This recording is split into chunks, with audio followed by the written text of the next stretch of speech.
Once upon a time, in a village nestled beside a vast, whispering forest, lived a young boy named Kale. Kale wasn't like the other children. While they spent their days playing games of chase and climbing trees, Kale found his greatest joy in the quiet company of the forest's inhabitants. He possessed a rare gift, savati, the ability to understand the rustling leaves, the chirping birds, and the scuttling of small creatures as if they were speaking his own language. One sweltering afternoon, a desperate plea echoed through the trees.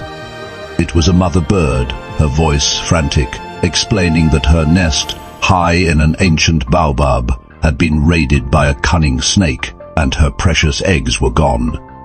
Kale, without a second thought, followed the mother bird's directions, his heart heavy with sympathy. He found the snake coiled around the base of the baobab, its scales shimmering, and the stolen eggs precariously balanced nearby. Using his understanding of the forest's sounds, Kale called upon a troop of playful monkeys. He explained the situation, and the monkeys, always eager for an adventure, swung into action. They chattered and teased the snake, distracting it long enough for Kale to carefully retrieve the eggs. He returned them to the overjoyed mother bird, who chirped her profound gratitude. The forest, once a place of simple joys for Kale, now held a new layer of responsibility. Word of his unique abilities spread beyond the village borders, reaching ears both kind and curious. Travelers passing through the region would seek him out, hoping he could help them locate lost pets or understand the warnings of the wild. Kale, ever humble, continued to assist, his connection to the natural world deepening with each encounter. He learned to discern the subtle shifts in the wind that foretold a storm, the specific calls that signaled danger from afar, and the quiet murmurs of the earth itself. One crisp autumn morning, a shadow fell over Kale's peaceful existence. A wealthy merchant, known for his greed, arrived in the village with a grand plan to clear a significant portion of the ancient forest for timber. The villagers, though wary, were intimidated by the merchant's influence and wealth. The forest creatures, however, were terrified. Their homes, their lives were all at stake. Kale felt their fear as if it were his own, a cold dread that settled deep within him. He knew he had to act. Gathering the elders of the forest, Fivind, the wise old owl, the stoic badger, and the swift deer Thifin, Kale devised a plan. They would use the forest's own magic, its interconnectedness, to deter the merchant. On the day the loggers were set to begin, the forest seemed to come alive in a way it never had before. Birds flew in mesmerizing patterns, their calls weaving a complex melody. The trees swayed in unison, their branches reaching out like 1,000 arms. The ground itself seemed to rumble with a low, resonant hum. The merchant and his men, overwhelmed by the sheer, inexplicable power of the forest and fearing a curse, retreated, their plans shattered. The stoic badger and the swift deer Sayal devised a plan. They would use the forest's own magic, its interconnectedness, to deter the merchant. On the day the loggers were set to begin, the forest seemed to come. The merchant, however, was not one to be easily deterred. Humiliated and enraged, he vowed revenge. He couldn't defeat the forest with brute force, so he turned to cunning. He began spreading rumors in neighboring towns, painting Kyle as a dangerous sorcerer who controlled the forest with dark magic, turning innocent travelers into beasts and conjuring storms to wreck ships at sea. Fear, he knew, was a powerful weapon. Soon, a delegation from the king arrived, their faces grim. They had heard tales of Kale's supposed wickedness and were tasked with bringing him to the capital to face judgment. The villagers pleaded with Kale to flee, to hide in the depths of the forest where the king's men could not find him. But Kale, though troubled, knew he could not run. He had nothing to hide, and he trusted in the truth of his connection to nature. Kale's journey to the capital was arduous. The king's guards, while professional, treated him with a mixture of suspicion and detached curiosity. They spoke little, their armor clanking with each step, the rhythmic sound a constant reminder of his captive status. Kale, in turn, observed his surroundings with a quiet intensity. He noted the subtle changes in vegetation as they moved away from his familiar woods, the different bird songs, the way the sunlight filtered through the leaves of unfamiliar trees. He remained stoic, his mind racing not with fear, but with strategy. He knew that simply claiming innocence wouldn't be enough. He needed to demonstrate the truth of his abilities, not as magic, but as a profound understanding of the natural world. Upon arrival, Kale was brought before the king, a man whose face was etched with the burdens of his crown.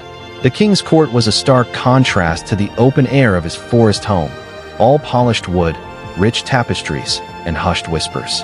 The accusations, relayed by the king's advisors who had been swayed by the merchant's propaganda, sounded absurd to Kale's ears.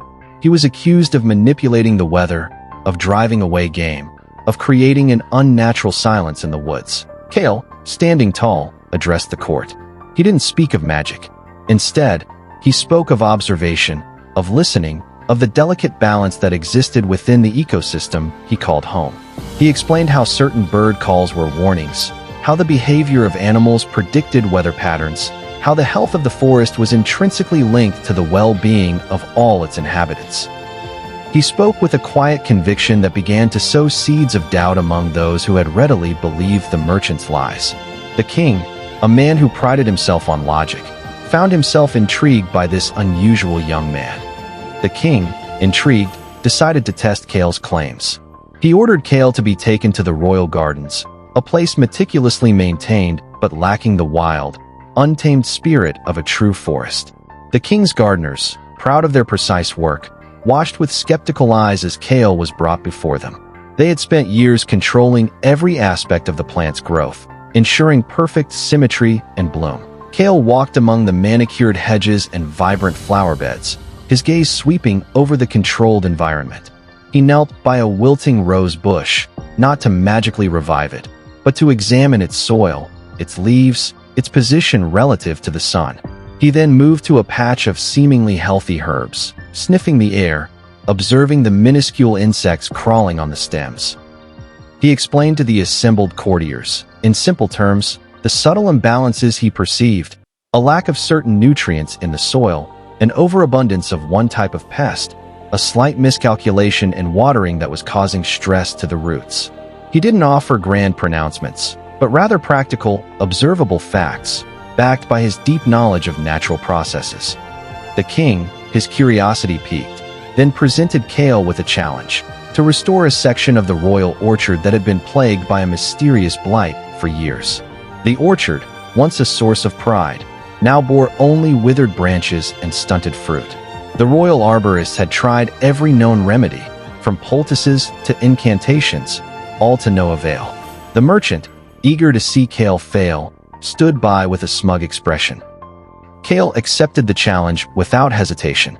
He spent days observing the afflicted trees, not just their visible symptoms, but the surrounding soil, the nearby water sources, and even the patterns of the wind. He discovered that a specific type of fungus, thriving in the damp, shaded conditions created by an overgrown hedge, was slowly poisoning the roots of the fruit trees. He also noted that a colony of beneficial insects, which naturally preyed on the blight-causing fungus, had been inadvertently driven away by the constant, heavy-handed treatments applied by the arborists. Instead of employing arcane rituals, Kale implemented a series of practical solutions. He carefully pruned the overgrown hedge, allowing sunlight and air to circulate freely. He introduced a carefully cultivated colony of the beneficial insects, ensuring they had a safe habitat. He also prepared a natural, nutrient-rich compost from local materials, which he applied to the soil to strengthen the tree's natural defense. Kale, having successfully revitalized the royal greenhouse, found himself facing a new, and perhaps more peculiar, challenge.